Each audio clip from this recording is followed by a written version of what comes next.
Bonjour à toutes et à tous, merci pour cette invitation. Et oui, c'est vrai, nous avons obtenu une victoire incroyable face à l'État français récemment, c'est-à-dire mardi dernier. Alors, je vais vous expliquer comment nous avons fait, nous, ce petit groupe de Réunionnais, pour arriver à un tel niveau. Je suis donc Marie-Germaine Périgogne, née à Wednesday-Saint-Paul. J'ai été exilée à l'âge de 3 ans dans la Creuse. Je fais partie des 2015 enfants qui ont été arrachés à leur famille, transférés comme des objets.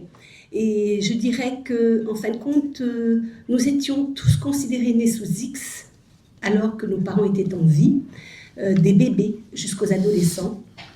Tout ça c'est une histoire française, une histoire réunionnaise, c'est une affaire d'État, c'est une affaire politique.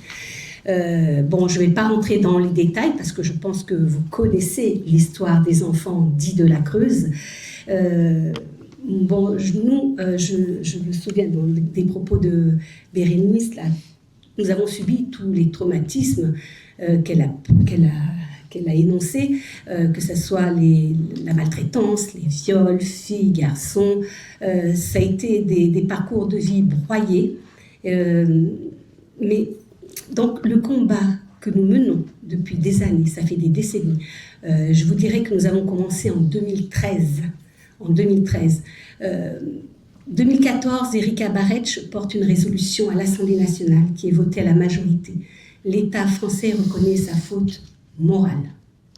Déjà, un pas vers la reconnaissance. Notre histoire rentre dans l'histoire de l'Assemblée nationale. Mais ce bout de papier, il ne fallait pas qu'il reste dans ce tiroir, donc il a fallu continuer le combat. Nous sommes allés voir Georges Paul-Langevin, qui était ministre des Outre-mer, et nous avons demandé une commission, et qui a été mise en place en 3 mois. Donc une commission qui a fait toute la lumière sur le plan sociologique et historique. Elle a duré 2 ans. Les experts ont fait un travail de fourmi, ils ont ouvert tous les dossiers, ils ont découvert des dossiers, mais on peut se dire que nos dossiers c'est terrible ce qu'ils ont découvert. Bref, en 2018, ils rendent le rapport à la ministre des Outre-mer, et là, on continue le combat, parce que c'est pas fini. Hein. Et donc, la fédération voit le jour en 2015, la Fédération des enfants déracinés des Drômes. Et on s'est dit, il faut sensibiliser la population. Et pour sensibiliser la population, eh bien, on a fait des actions culturelles, on a fait des documentaires, on a fait des livres, des bandes dessinées. On s'est donné à fond dans tout ce combat. Et c'est un combat de tous les jours. On continue, donc on sensibilise la population. Et malgré tout ça, eh bien, je dirais que beaucoup, encore aujourd'hui, ne connaissent pas cette histoire. C'est incroyable quand même, malgré tout ce que l'on a pu faire. On a fait des reportages. Et là, je rencontre une députée, Karine Lebon. Karine Lebon qui va porter une loi qui a été votée à la majorité au mois de janvier 2026. Et là, on a encore mené un combat, un travail de lobbying important. On a approché bien évidemment toutes les sénatrices, tous les sénateurs. Je suis allée à l'Élysée. Il a fallu se battre. J'ai rencontré la ministre des Outre-mer. Et je peux vous assurer que mardi dernier, le Sénat a voté à l'unanimité la proposition de loi. C'est magique, c'est magnifique.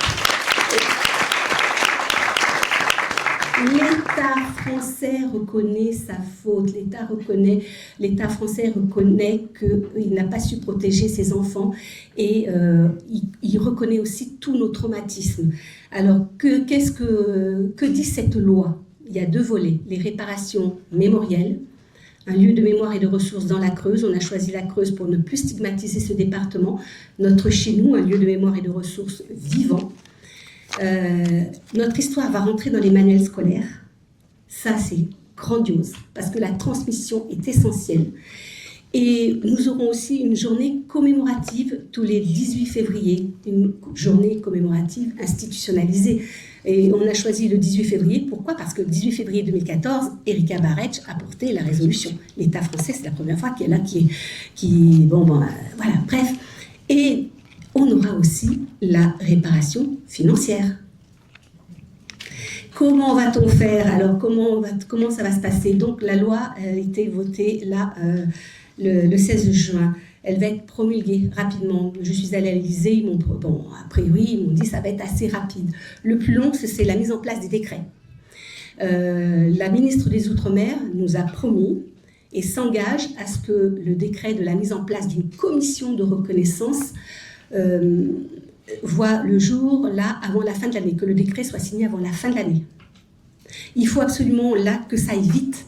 Je vous dis pourquoi, tout simplement parce que à l'approche des élections présidentielles de l'année prochaine, et à savoir aussi, donc il faut aller vite et que tous les décrets soient pris rapidement. Cette commission, il y aura des experts, et nous, ce que l'on souhaite, c'est des experts compétents, des experts qui connaissent notre histoire. Et ce que l'on souhaite, et il faut savoir aussi qu'il y aura 15 membres dans cette commission et 4 ex-mineurs, anciens mineurs transplantés de la Réunion. C'est le terme de la loi. Maintenant, ce n'est pas les enfants dits de la Creuse, c'est les anciens mineurs transplantés de la Réunion. Donc, il y aura dans cette commission 4 anciens mineurs transplantés de la Réunion. Et nous allons être très, très, très vigilants parce que nous avons des attentes, bien évidemment, tant sur les réparations mémorielles que financières. Et voilà, donc moi, c'est pareil, j'ai subi une adoption illégale, puisque on m'a changé mon nom, mon prénom et mon lieu de naissance. Avant, je m'appelais Valérie Andanson, née à La Brionne, dans la Creuse. Aujourd'hui, je m'appelle Marie-Germaine Périgogne, née à Bonnel-Saint-Paul. Il m'a fallu 6 ans de combat personnel face à l'État français pour retrouver ma véritable identité. Ça a été un parcours du combattant. Et c'est en septembre 2024 que j'ai retrouvé ma véritable identité. Ça, c'est bon.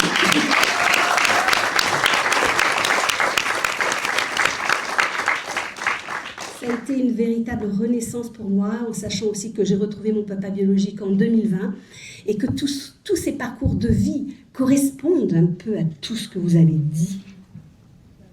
Nous étions en 2015, certes, mais nous avons vécu la même chose.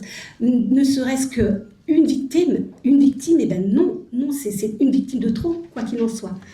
Mais il faut savoir aussi que nous sommes passés par l'Europe. Sans le soutien de l'Europe, on n'aurait pas pu obtenir gain de cause. On vous avait parlé de la Suisse tout à l'heure, donc moi je suis directrice de Hub en France pour l'initiative Justice Europe. Guido Fleury de la fondation éponyme, un survivant, parce que nous sommes des survivants. Il a rassemblé tous les pays d'Europe, que ce soit la Belgique, la Suisse, l'Espagne, pour parler d'une seule voix, pour lutter contre les abus envers les enfants. Il y a eu un rapport européen en 2024, en janvier 2024, un rapport précisant qu'il fallait que les États membres devaient absolument faire quelque chose pour toutes les victimes. Donc nous, il y avait pratiquement un tiers de notre histoire dans ce rapport, donc ça nous a beaucoup aidé. En fin de compte, l'Europe a mis la pression sur l'État français. Mais franchement, je vais vous dire quelque chose. Nous avons eu des soutiens politiques très importants.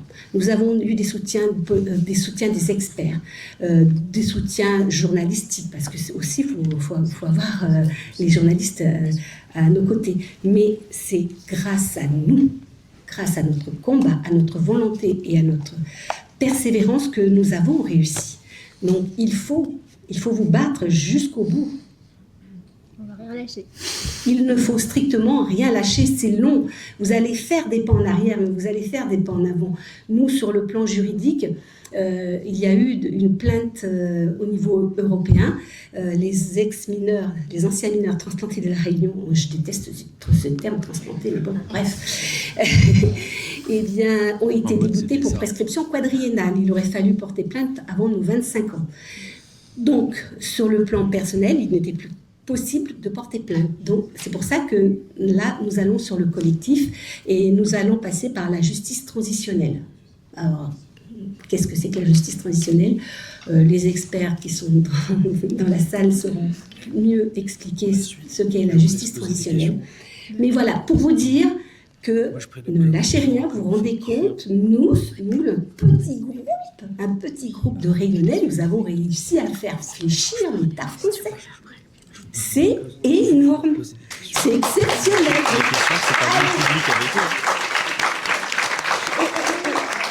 Franchement, il faut que ce combat que nous avons gagné ouvre les portes aux autres associations. C'est pour ça que je suis là aujourd'hui. Il faut les adoptions illégales, les placements abusifs, les nés sous X. Il faut se servir de ce combat-là que nous avons gagné pour avancer dans tout ce que vous voulez. Merci beaucoup parce que vous nous donnez de l'espoir. Oui.